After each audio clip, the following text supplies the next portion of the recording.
All right, everybody. I've been doing some thinking and I've been doing some digging here. And I think that the Lions roster is even better than we think. And it has a lot to do with what is being rated as a subpar draft from Brad Holmes this past year. And I'm here to tell you why it's not and why it's going to be a massive boost to our roster that we did not expect. So the plan is still crystal clear when it comes to Brad Holmes and the Detroit Lions and what they are going to do and what they're hoping to do. So in this video, we are going to go into the most recent draft classes. We're going to talk about the draft class from this past year and what we expect them to do going forward, because I think it was a series of unfortunate events. Isn't that a movie or something like that? But first, who is your favorite draft pick of the Brad Holmes era? That's what I want to know. Who is your favorite draft pick that he has picked up?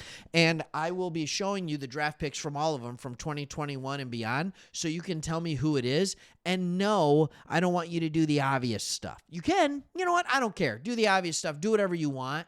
I almost said you're not allowed to say like Penei Sewell or Amon Ra or Hutch. No, you can. Say whatever you want. All right, who is your favorite pick? So let's take a look here. I want you to see this. I want this to be shown. This is our draft from last year. With the first pick, we got Terrion Arnold. Second round, Enos Rakestraw. Then we got Manu in the fourth. We traded to get him. We traded to get Vaki, Mekhi Wingo, and Christian Mahogany. Okay, now I want to show you something else here. This gets an appropriately bad ranking. We were rated the number 28 draft after 1 year by NFL.com with a C-. What was said is, like Philadelphia drafted corners in the first 2 rounds, unlike Philly, Detroit didn't enjoy immediate Super Bowl returns. Rakestraw Jr.'s season was waylaid by injuries, so it's hard to judge his actual performance. Terrion Arnold, on the other hand, basically started the entire season, and he experienced significant growing pains, particularly in flag-filled opening month. Terrion Arnold got better and better. He was thrown in different situations. But when we look at this draft class, is there a common theme here?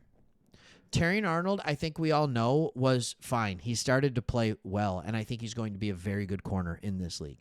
Rakestraw basically didn't get to play. He was hurt. Soft tissue injuries all year. Like, he was never 100%. Giovanni Manu and Sione Vaki, we drafted with the luxury of knowing they didn't have to be good this year. It was never a for this past year draft pick. Either one of them in the 4th round.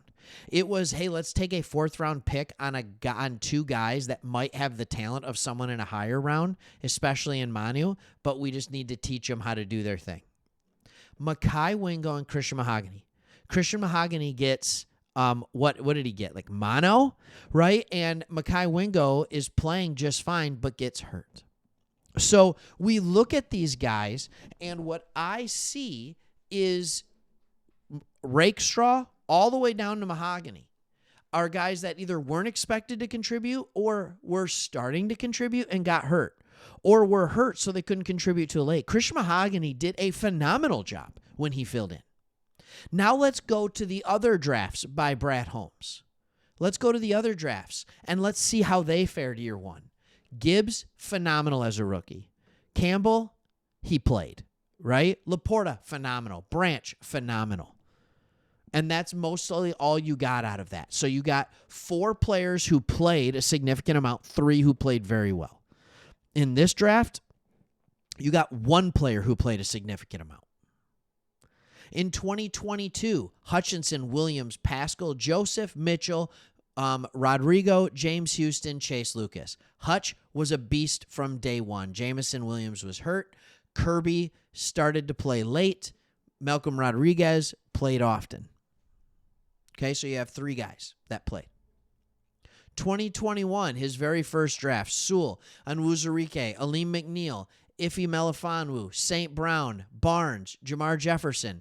In this one, Penei Sewell played great from day 1. Aleem McNeil, as a rookie, played often. St. Brown was phenomenal his rookie season.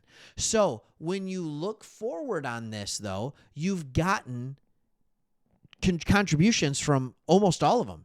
Barnes, St. Brown, Melifanu, McNeil, Onwuzurike, Sewell, all of them gave you contributions. With this draft class, a little bit more of a mixed bag, but you have Hutch, JMO. Pascal, you can say contributions, how good they are is up to you, but Kirby Joseph, so Hutch, Williams, Joseph, Rodrigo, all good draft picks. All right, 4 good draft picks there. This one from last year, I mean, Gibbs, Campbell, Laporta, Branch, all good draft picks.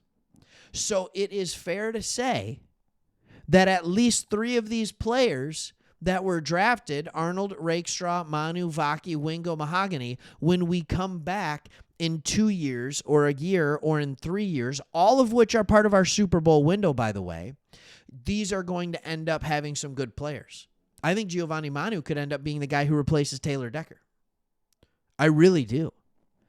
I really do. I think Sione Vaki absolutely has a place here as a running back in the future. He does. Christian Mahogany, I firmly believe, will be a starting guard for this team for years to come. And I think he will do it at a high level, and I think it could be as soon as next year. So here's what I'm saying with the plan being crystal clear, or whatever you want to say it might be. The plan is still draft well. It is still draft well. And then it's looking at these guys that you can get at a decent price. PFF just came out with a really good article, which was one underrated player at each position. So this is what you saw the Eagles do. You saw them draft well, continue to draft well, and then they spent small amounts of money on free agents, and this is the last year we actually have money to spend, and we could probably get one more big name, but after that, it's just going to be small. And you're going to be looking at guys like Josh Uche. What kind of production can you get from him, right? Yes, I remember watching him at Michigan opposite who? Aiden Hutchinson. Yeah. Bring them back together. He's not going to be ultra expensive. All these things, like, go for it. Let's do it. All right?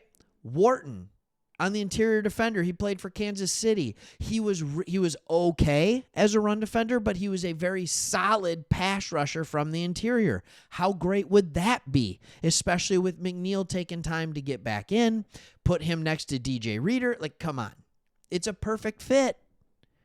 Linebacker, Tyrell Dodson. These are the kind of guys that you need to be looking at with the Detroit Lions. But what I want to make sure everybody understands, and I know we're sick of hearing, oh, he was hurt, so he couldn't contribute. Oh, he was hurt, so he couldn't contribute. Okay, fair. You don't want to hear that anymore. Let's go back right here. Jamison Williams. How sick were all of us of hearing he's hurt, he can't contribute the first 2 years of his career. 2022, 2023, he's hurt, he can't contribute. 2024, over 1,000 yards. How about that? Was that good? Levi Onwuzurike. Oh, he's hurt, he can't contribute. Oh, he's hurt, he can't contribute. Oh, he's hurt, he can't contribute. Year 4, he was an integral part of what we did this year.